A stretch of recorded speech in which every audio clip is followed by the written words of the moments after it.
Committee will come to order. Good morning, everyone. This is the second in a series of public hearings the committee will be holding as part of the House's impeachment inquiry. Without objection, the chair is authorized to declare recess of the committee at any time. There is a quorum present.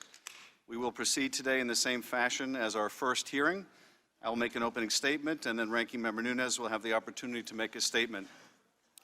Then we will turn to our witness for an opening statement and then to questions. For audience members, we welcome you and respect your interest in being here. In turn, we ask for your respect as we proceed with today's hearing. It is the intention of the committee to proceed without disruptions. As chairman, I will take all necessary and appropriate steps to maintain order and to ensure that the committee is run in accordance with House rules and House Resolution 660.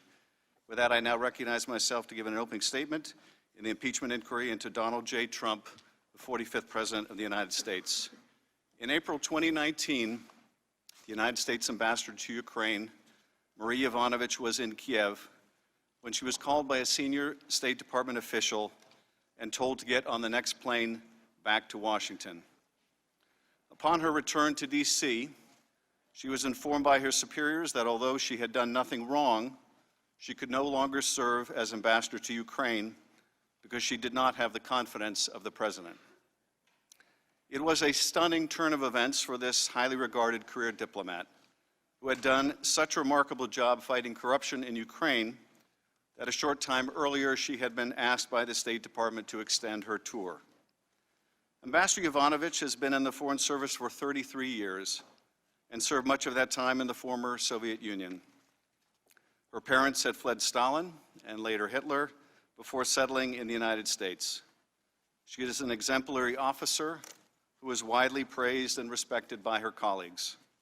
She is known as an anti-corruption champion whose tour in Kiev was viewed as very successful.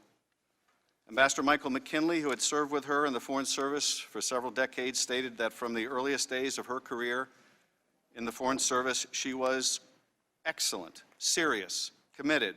I certainly remember her being one of those people who seemed to be destined for greater things. Her successor as acting chief of mission in Ukraine, Ambassador Bill Taylor, described her as very frank. She was very direct. She made points very clearly, and she was indeed tough on corruption. And she named names. And that sometimes is controversial out there, but she's a strong person and made those charges. In her time in Kiev, Ambassador Yovanovitch was tough on corruption. Too tough on corruption for some, and her principled stance made her enemies. As George Kent told this committee on Wednesday, you can't promote principled anti-corruption action without pissing off corrupt people. And Ambassador Yovanovitch did not just piss off corrupt Ukrainians, like the corrupt former Prosecutor General Yuri Lutsenko, but also certain Americans, like Rudy Giuliani, Donald Trump's personal attorney, and two individuals now indicted who worked with him, Igor Fruman and Lev Parnas. Lutsenko, Giuliani, Fruman, Parnas, and others who would come to include the president's own son, Don Jr., promoted a smear campaign against her based on false allegations. At the State Department, there was an effort to push back, to obtain a statement of support from Secretary Pompeo, but those efforts failed when it became clear that President Trump wanted her gone. Some have argued that a president has the ability to nominate or remove any ambassador he wants, that they serve at the pleasure of the president, and that is true. The question before us is not whether Donald Trump could recall an American ambassador with a stellar reputation for fighting corruption in Ukraine, but why would he want to? Why did Rudy Giuliani want her gone, and why did Donald Trump? And why would Donald Trump instruct the new team he put in place, the three amigos, Gordon Sondland, Rick Perry, and Kurt Volker, to work with the same man, Rudy Giuliani, who played such a central role in the smear campaign against her? Rudy Giuliani has made no secret of his desire to get Ukraine to open investigations into the Bidens, as well as a conspiracy theory of Ukrainian interference in the 2016 election. As he said in one interview in May 2019, we're not meddling in an election, we're meddling in an investigation, which we have a right to do. More recently, he told CNN's Chris Cuomo, "Of course I did," when asked if he had pressed Ukraine to investigate Joe Biden. And he has never been shy about who he is doing this work for, his client, the president. One powerful ally Giuliani had in Ukraine to promote these political investigations was Lutsenko, the corrupt former prosecutor general. And one powerful adversary Lutsenko had was a certain United States ambassador named Marie Yovanovitch. It is no coincidence that in the now infamous July 25th call with Zelensky, Donald Trump brings up a corrupt Ukrainian prosecutor and praises him.